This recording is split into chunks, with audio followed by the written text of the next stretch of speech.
Listen to these facts about student debt. Almost 45 million borrowers owe more than $37,000 each on average. The running total is approaching $1.7 trillion. The new administration wants at least some of that student loan debt forgiven. A Democratic majority could make that a reality. Alicia Nieves talks to a graduate who says that would change their life. College is often seen as a path to a brighter future, and it is for some. I went to college because I was unhappy with my life. I wasn't finding any good jobs because I didn't have an education. In 2005, Chad Albright enrolled at Millersville University of Pennsylvania, studying communications and public relations. I worked full-time, went to school full-time. In order to fully afford the education, he had to take out tens of thousands of dollars in student loans. As soon as I graduate, January 2008 comes the Great Recession. No jobs available. He struggled to find work and pay back his student loans for 4 years. I was so frustrated not being able to find a job that I even tried to join the military. But that didn't pan out either.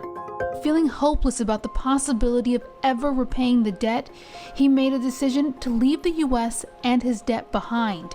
In 2011, he moved abroad. The only thing college did was ruin my credit rating, forced me to leave my country. I haven't seen my mother in over 3 years. People are committing suicide. People are fleeing the country. People aren't able to buy homes. Alan Collins is the founder of Student Loan Justice. His organization has fought for more than a decade to try to get the government to forgive student loan debt and end student loan predatory lending practices. Student loans, unlike every other type of loan, have been uniquely stripped of the most fundamental consumer protections. There are no bankruptcy protections for all intents with student loans, no statutes of limitations.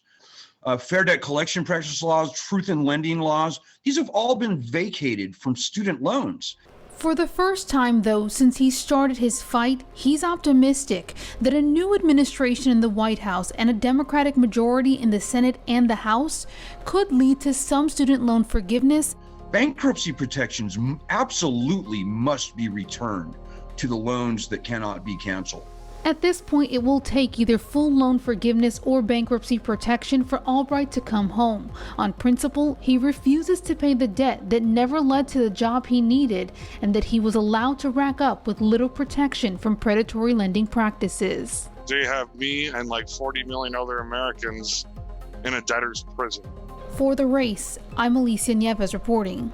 Thank you for joining us this week for our conversation about education in America. Join us next week as we take a look at what life is like for everyday people across the country.